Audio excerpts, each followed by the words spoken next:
Mark, you've been around for 28 years. You've seen DPI, you've seen everything. What is your strategy today on DPI, and how do you look at that? If you could give us some examples. It's a great question. So first of all, I want to define it for anyone who doesn't know what the hell we're talking about. Okay. So DPI is distributions per paid in capital, right? So that's cash. That's cash given back. When you invest in a company, let's say that company gets marked up 3 times.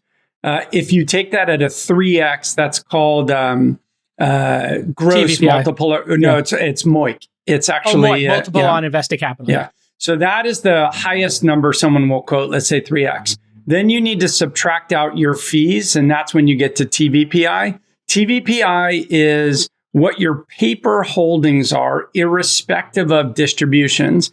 But at the end of the day, TVPI doesn't pay anyone. TVPI is like saying my company's a unicorn. It doesn't really mean anything if you don't ultimately get exited at that. And then DPI is cash distributions or distributions, full stop.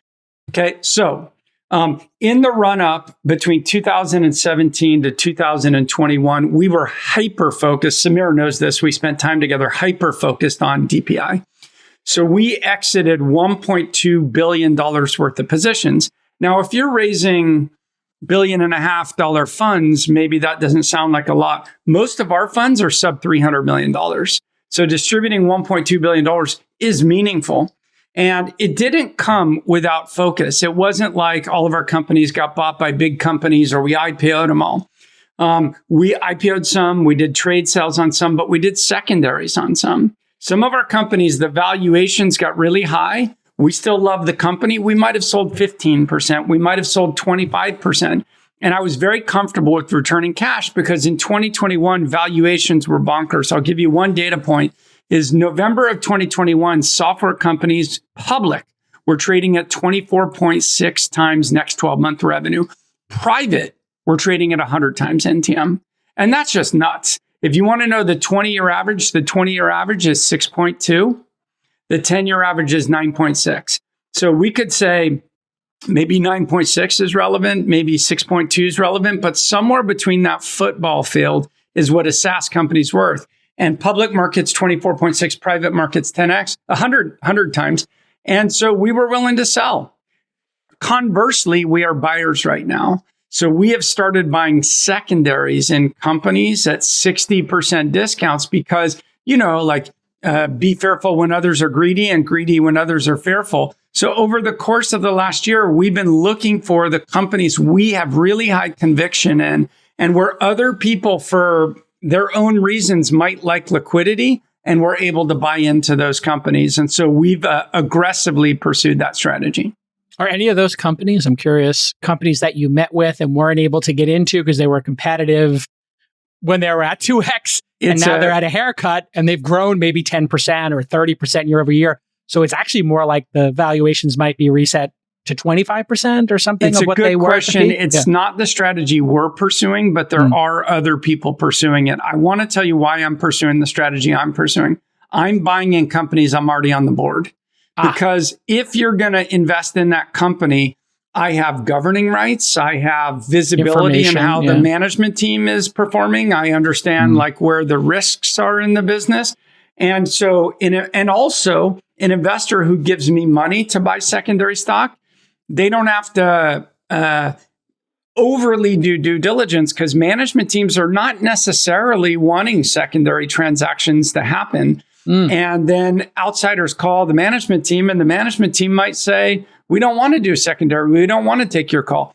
I don't need to do that diligence because I already understand the companies and what the inherent value is. I understand the liquidation stack. I understand whether or not investors are going to write a check or not going to write a check. So we've been buying up very aggressively. But I want to make sure Samir gets a word in. Samir, what are your thoughts on what's going on? Yeah, there's a few things that I actually wanted to cover. And one is, let me tell you what has happened and why we haven't seen as much of this secondary liquidity when people should have been taking money off the table. Certainly in 2020 and 21 when we were at peak valuations. Jason, you mentioned, raising capital in this market. So the number of emerging managers that have come to market over the last 14 years. So if you think about 2010 and 2009 to 2023, 2,700 new firms in the US alone. And these range from, small funds that are raising 3 to 5, all the way to somebody spins out of brand name X firm and raises 250 million. Now, the stats are only 1 out of 5 fund 1 managers make it to a fund 4. And so what you have is you have a lot of new funds coming to the market that are doing it for the first time. And so, what we saw is the eradication of the J curve, right? So there was no J curve in 2019, 20, and 21. And I was seeing the same thing, Jason, where I looked at the quarterly report, and after 2 quarters, we were up 84%. That allowed people to raise capital from investors who are pouring in a risk-on environment. And now everything's changed. And now you can't raise just on those dollars because no one trusts marks. And at the end of the day, J curve is back. Explain the J curve in case people don't understand it. Yeah. So the J curve basically is with private funds, in particular venture capital. In the first few years, you are making investments and your returns tend to be negative. Your cash flows tend to be negative because there's no markup in your portfolio and you're paying fees, right? So the manager typically charges 2 and 20. And so what you will have typically in the first 2 to 3 years of a venture fund is negative returns. Well, that went away in 2019, 20, and 21. In fact, it felt like everything was working. So to that point, when everything was working, people didn't feel like they needed to sell. It didn't matter, what the valuation was because somebody was willing, there was a willing buyer to pay a higher price.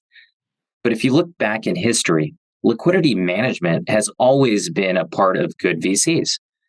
Benchmark, for example, has done a lot of secondary along the way with some of their big winners. Doesn't mean they sell the entire thing, but they sell parts of it. Uber, for example. USV, Fred Wilson talks about this all the time. They have been very thoughtful about when to take chips off the table. Not 100% of the chips, but some of the chips. And I can tell you just from looking at some of the DPI numbers of all the funds that we've looked at, some of the best, most experienced managers had some level of liquidity management during the peak where they were participating in some of these secondary tenders.